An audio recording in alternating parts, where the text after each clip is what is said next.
Hi there, I'm Aaron Wilder. I curated the Amos Eno Gallery exhibition Unstable Language on artsy.net, and joining me is Scott David Isenbarger. Well, thanks for having me. Thanks for including me in the exhibition. Yeah, and I thought we could start out talking about your work in the exhibition, particularly with being in dialogue with the work of Francisco de Zurbarán from the 1630s. Can you talk a little bit about how you first became interested in his work and its influence on your project in the show? Sure. I mean, I think I originally saw his stuff probably at some, like undergrad art history class. And more particular than his work specifically, I'm kind of more interested in like mythology as a impetus for making work. And I think I originally was thinking about the character of Hercules and how that kind of had this he kind of embodied this masculinity that was in our times kind of shifting definition and how that would maybe look in contemporary times. So I kind of found the work those that series of paintings through the mythology behind the character, if that makes sense. Yeah. Yeah. Part of the what I'm bringing or hoping to bring to this is like yeah, that kind of 90s. I grew up in the 90s, 80s and 90s, and that like that 90s action movie like always had like some silly pun involved, Hmm. like a Schwarzenegger line or some silly Stallone line. So I was trying to incorporate those in the titles. And in that specific story about Hercules and Antaeus, how do you pronounce that? Um, he got his power from being attached to the earth. So Hercules lifted him up to make him weak, hence the title unground, the ungrounding of Antaeus. Hmm. Yeah, and the work of Francisco de Zurbarán from that time period had to do with glorifying the Spanish monarchy and sort of legitimizing its power, right? Yeah. Yeah. Can you talk a little bit about that? Yeah, I think the monarch of Spain wanted to kind of justify his like imperialistic overreach in a sense. Right. Yeah. In the Zurbarán image of this particular one where he's attacking the Hydra, it's almost the exact same body posture, and the major difference, of course, other than the style and the colors, are the facial expression, and then this creeper behind him with the I don't know what that's. Is that a blowtorch? It looks like a some sort of welding apparatus. I don't know. Yeah, it's a blowtorch. Yeah, yeah. I think I was trying to make them look goofy or like, that bringing in some humor to kind of undercut that tone of seriousness or pretentiousness that existed in the original works. Can you tell me a little bit about the intention of having it be camouflage that the guy in the background is wearing? I mean, so the kind of the process I kind of use to create these compositions is I always kind of start at the original work or like the master work, quote unquote, and then I'll make my own collage. And with these, I've kind of left the majority of the original composition intact. So it's basically just I kind of wanted some kind of like goofy looking character, maybe even kind of not to get too political, but like a conservative looking Hmm. dude, to play the guy with the torch or the flame. So the story is that Hercules had to cut these heads off of this Hydra, and then I think it was his cousin or something in the original myth had to burn or scald the stump so the head wouldn't double. Mm. So he's there to kind of help Hercules, but at the same time be this kind of like, is he helping or what, what's going on kind of situation. Yeah. And then this is the other one, again with a club.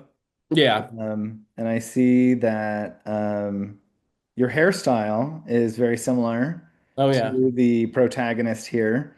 Do you see these kind of as self-representations in some way?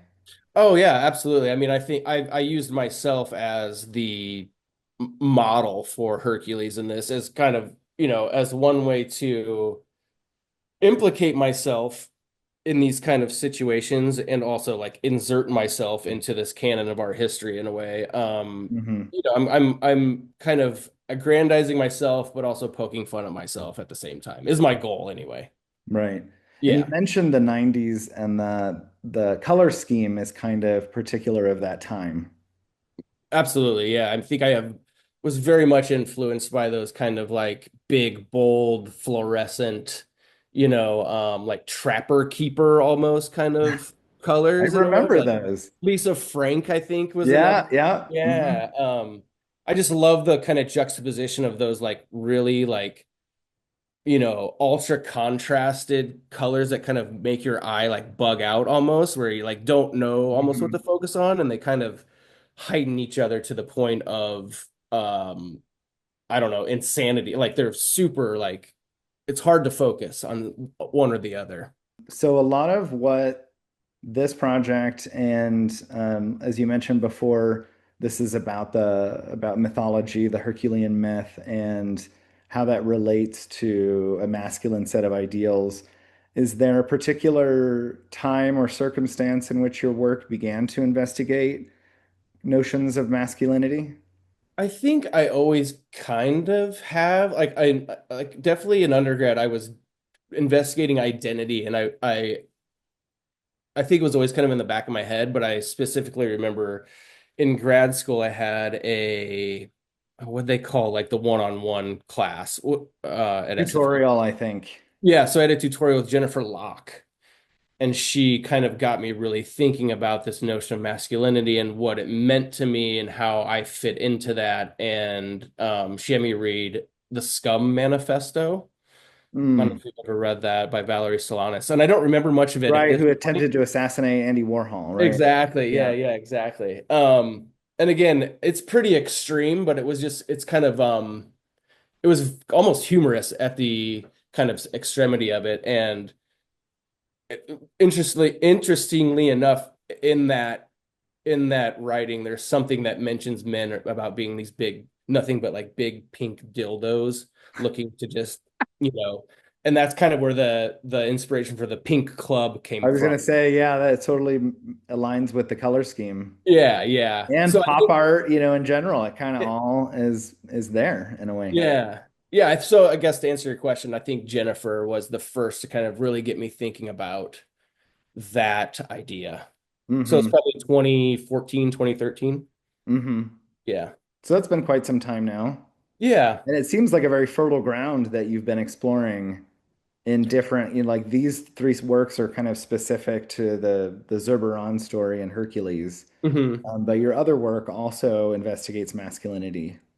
Yeah, I think, but yeah, before this, I'd had like a series of like I was doing crying men, like these just kind of mostly white men crying, just to kind of bring that to attention. Are they crying because, are they sensitive, or what are they crying about basically? And it was Hmm. that was kind of the last big series I did, kind of really kind of hyper focused in that topic. Yeah. Yeah.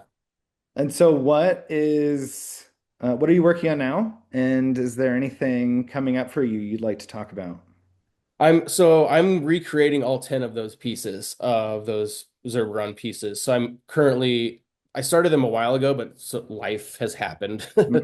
since, 2020 basically. And so I'm reworking them all. So I'm on the fifth one right now. So, and I have eight of them basically, four of them done, three of them like almost done, and then I have two more to go. So that's what I've been working on. And here and there I'll do some kind of one-off things, but nothing super big. I have a nothing really coming up as far as shows. I have a piece in a show in Jersey City right now at 14C Gallery. Um, I can't remember what street that's on, but they're worth checking out. They have a big space, lots of residency programs, and it's a newer space, but it's really cool. Great. Yeah, Well, thanks so much for taking the time to speak with me. And I want to remind everyone that Unstable Language is on artsy.net through December 1st. thank you. Thanks.